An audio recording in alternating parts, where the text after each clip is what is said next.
Thank you so much, ma'am. I think it was definitely quite a heart-to-heart session that you had. So yes, we already have a lot of feedback rolling in, and soon we'll be starting with the question audience. So you can post your questions in the chat box or in the activity section, as you're aware. So we have a lot of feedback, ma'am. I would just like to read it out with you. So Yasmin Sultana has said that your journey is quite touching. And Dr. Yogita Sarwal also mentioned that it was very heart-rending and motivational session that you just had with us. So thank you for that.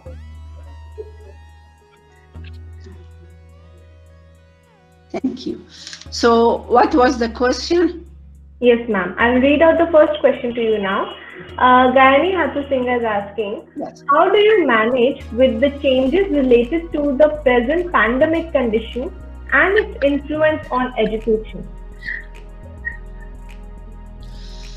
Thank you very much. This is a fantastic question. Yes, this was a challenging situation because Afghanistan was not used to distance education.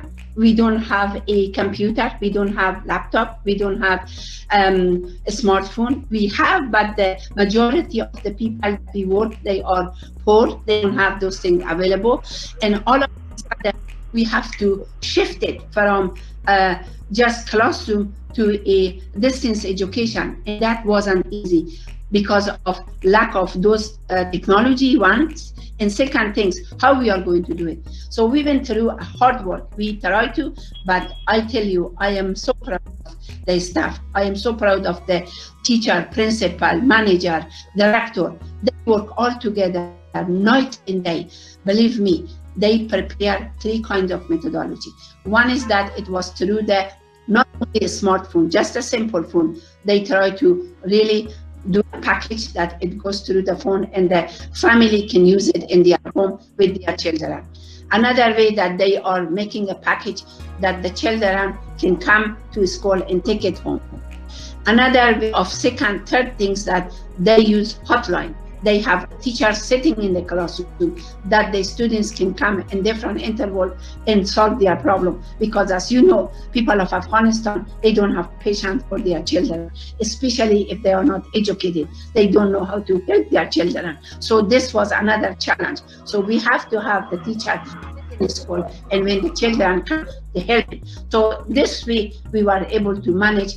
And day by day, they are learning how to also develop a lesson plan to put in the flash and give it to the children to go in their home. So that is that we really, it was a challenging situation, but sure, we work on it and we are still improving, but we are trying to provide education. Because for us, education is the most important thing, and we could not do without it. And this lockdown is really scared me. I was so scared. I am scared that, look, for 30 years I am working in this area. What will happen? All of a sudden the children go stay home and you know, and the parents wants them to go to work, they want to kick them out. A lot of children abuse right now, we see a lot of violence against women just because of this pandemic. So that was a nightmare for me. I mean, I really sit as an educator. I could not go in Afghanistan this time. I am here, but my mind constantly was after that, what we're going to do with this, and constantly our communication with Afghanistan. Please, let's do this, let's do that, and we keep brainstorming and really discussing and debating how to provide a program that our children will not be out of school. And right now also our school is open, so I am so thankful. Yes. Yeah. Thank you so much, ma'am. You have answered that quite well. We have another question from Yasmin Sultana. She's curious about how do you manage to get the girls to come to school, considering that you are a role model for them yourself, in a society which is often seen as quite patriarchal. So please let us know, how do you address that? How do we do that they come to school? Yes. Now, so how do I manage? Yes, ma'am, because a lot of times in the South Asian countries, female education is not emphasized upon. So how do you encourage more and more girls to come to school and get educated? Yes, thank you. Well, this is again, it's something that you really must work. They have to trust you. You have to. Right now, I don't want to talk about myself, but I'm a role model for Afghan people, for Afghan girls. Everybody wants to be Sakena. Everybody wants to follow Sakena's footsteps. But the reason is that I have a special relationship with them. When they see me, when I am there, when I go to people's families, when I go to the community, I am who am I. I don't just change my character, the way I talk to the people, the way I sit with people, the way I eat with people. They see that I am Afghan, I am a Muslim, I have all my tradition hold with me. I have been in this country almost 40 years in the United States. Every day that I am in Afghanistan, I am the same person. I am there, I am here. It doesn't make difference. They see that. When they see that, and they see that you are like that, they trust you, and they let their daughter or their son to your program. I know people that I let my daughter to go to this school. Do you know why I named my school Sakena's private school? Because of the request of the people. It's not my ego, because people, now our center is changing to my name. A lot of center are changing to my name, because when the family hear my name, they trust their children with me.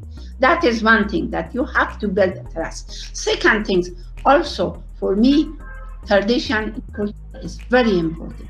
I really preserve that culture, preserve that tradition. So because of that, because I preserve it, so people learn, appreciate, and we appreciate, and they see that we appreciate. We don't say, oh, if you wear this, not good. We said, wear this, but also get education, because education changes your life. And also, we provide side by side of education, we provide, what do you call, in-kind of things that it help the family. When a woman comes to the center to learn how to read, we give them in generation. The same time she goes home, she will take some money. And when the husband will not say, oh, you went and what you did, or the girl, they learn a skill. That is so important. Once they learn a skill, they build a business. A lot of the women who come to our center, they have their own business. Now they are doing business side by side. They are very successful business women. So as a result, they see that only not they are getting education, they are bringing income, they are building their own income, they are empowered, they are able to speak for themselves, but in a manner that our country is appreciate that, not in a different way, not to hold the banner and say, yeah, I am for women this way, not that way, but in a very cultural way of doing. That's what we do. Yeah. Thank you. Thank you, ma'am. I think you are one of the person who I can say leads by example instead of just talking and preaching about it. So yes, like you said, that you're not actually a role model only for the girls in Afghanistan. I think a lot of people, you find that you have inspired a lot of us today. Thank you for that. We do have some very heartfelt comments from Yasin Sultana regarding your session. So she says, she believes that she can imagine how hard you have worked to be doing what you're doing right now. She herself has experience in teaching Afghani students and dealing with Afghani parents, and can understand that quite well, and it takes a lot of guts. So she is quite thankful to you. She says, hats off to you. Thank you very much. Thank you. Yes, ma'am. I think, yes, so like you said, people want to be Sakena, but you are somebody who's quite focused on creating their own individuality and making that person shine as they come. I think that is quite commendable. Well, life is, it wasn't easy. I just want to share this with you. Since I came to the United States, I went through a lot of hard work, where I start, how I start. But the love and the support that I get from my colleagues, from my people, they were not there, I will not be able to do any of this. They always supported me. They always encouraged me. They always gave me the love that I needed. And yes, there were times that I was sad. Yes, there was during the time almost I was killed. It wasn't just easy way to go about it. But you know, this entrepreneur, as a social entrepreneur, I am a risk-taking person. I don't afraid. I really have my goal, and my goal is to really educate the young women of Afghanistan. I really believe that they are smart, they are intense, and they are learning, and they are learning very fast. So if they have the opportunity, they pick up and they run with it. And that is we are doing that. Yeah. Thank you.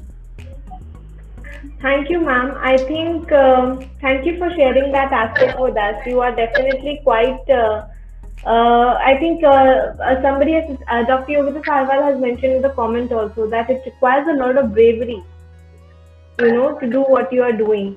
And I think that that bravery, that courage only comes from the fact that you have that belief and faith in yourself and your vision. And you have chosen to focus on the positive aspects, like you mentioned, your colleagues and your support system, the people who are standing right by you, walking that journey, instead of focusing on what are the factors that could be limiting you. I think that that's a very good attitude that we need, not only in Afghanistan, I think everywhere in the world. I think that is what is required to bring about that change. And with that, we have one more question from Gayani Hatru Singha, who's asking, what had been the most challenging thing for you in reaching your mission? If you are comfortable, we would be very happy to hear it from you. Yes, of course. Thank you. I really think the most challenging things for me was security. First, security. Because if security allows me, I can go to 33 provinces of Afghanistan. Unfortunately, so far, I am only in 13 provinces of Afghanistan. This is one. Second things that is really challenging for me is break my heart that poverty is blocking a lot of our young people to reach their goal because they don't have the means. We try to give them a scholarship. We try to provide as much as we could. But unfortunately, we are not rich organization. We are not like USAID or UN or somebody like that. We do the most we could. I wish that I could provide as much as I could, that every one of them reach their goal and go to the university of their choice. And that is another issue that is really is challenging for me. Of course, the most challenging issue is the lack of education in Afghanistan. We must continuously, don't get disappointed, don't afraid, and challenges in front of us. As a matter of fact, day by day, worse and worse right now. But we must stay strong and continue, no matter how much our young people are being killed day after day. We invest and they reach to the level that we want to get the fruit and they kill. But I am there to just continue until I die to educate them. That is the most challenging things for me. Thank you. I don't think, ma'am, if we see the work that you have done, if we, even from the glimpse of your session and looking at, you know, what we have seen from your profile, I don't think the legacy that you have built will die anytime soon. It is definitely going to live on and enlighten a lot of people. Dr. Yogita Sarwal agrees with you on the fact that education leads to enlightenment. And as far as the sources are concerned, like you said, I think you're quite wealthy by heart, spirit, and mind, which is more important. That is the change. That is what will bring about the change very soon. Very soon. Yasmin Sultana has one final question for you. So she says, did you have any family barriers while you were stepped out to do this noble work? And if you're comfortable, we would definitely like to hear about it and get inspired. Did I have what? Family? Family barriers. What did you say? I didn't. Family barriers. Oh, well, this is a very strange thing. It is for me. It's very important. And Fortunately, I didn't have family barrier because my father was an ideal father. The time that I was growing up and the time that I started my education, he was side by side with me and he supported me. He stand in front of all odds with my distant family of me, just to protect me. So I had a good father, God bless him. He was with me and he was encouraging me, supporting me. But when I went to Afghanistan, then this barrier that I didn't stay with my family. I brought my family to the United States, but I didn't stay with them and I left for Afghanistan. That they didn't like it. A lot of my brother, sister, they said, why? I am going there. I was gone for so many years. Now they come here with me. And again, my father said, let her go. It's okay, we go. And so I had the okay from my father. No, not that much barrier. When you look at Afghan family, look at the tradition, many women has a lot of, I didn't have that barrier, no. Ma'am, I think it was very, I think it was quite honorable of you to take that privilege of having a supportive family, having supportive parents, and hoping to create that privilege for a lot of girls and a lot of even, boys in Afghanistan to take up education. I think that is the right, I mean, it saddens me to say that sometimes having supportive parents is seen as a privilege, but then normalizing that privilege is something that you have been doing. That is quite commendable. Thank you so much for all that you have shared from a professional as well as from a personal perspective. It has definitely moved a lot of us today. And lots of appreciation, lots of blessings for your mission from India. And trust me, when I say this, I'm saying this for all the participants out here also, that you can definitely count on us for a lot of support and collaborative efforts with you in the future. Thank you very much. I really looking forward, and hopefully someday I come to India. Maybe I look you up and come to visit you. It would be wonderful to share with you and to learn also from you. I learn a lot from your program just looking. It's a wonderful program. I think you are doing a fantastic job, and good luck to you. And thank you again for asking me to be your guest. Thank you very much. Thank you so much, ma'am.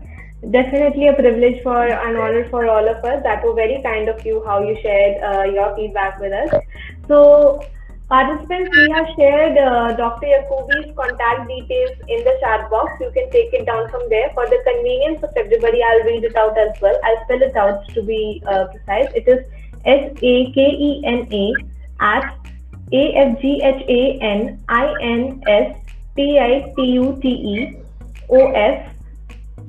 Afghanistan.learning.org. So that reads as Sakena at Afghan Institute of Learning.org. Her website details has also been shared.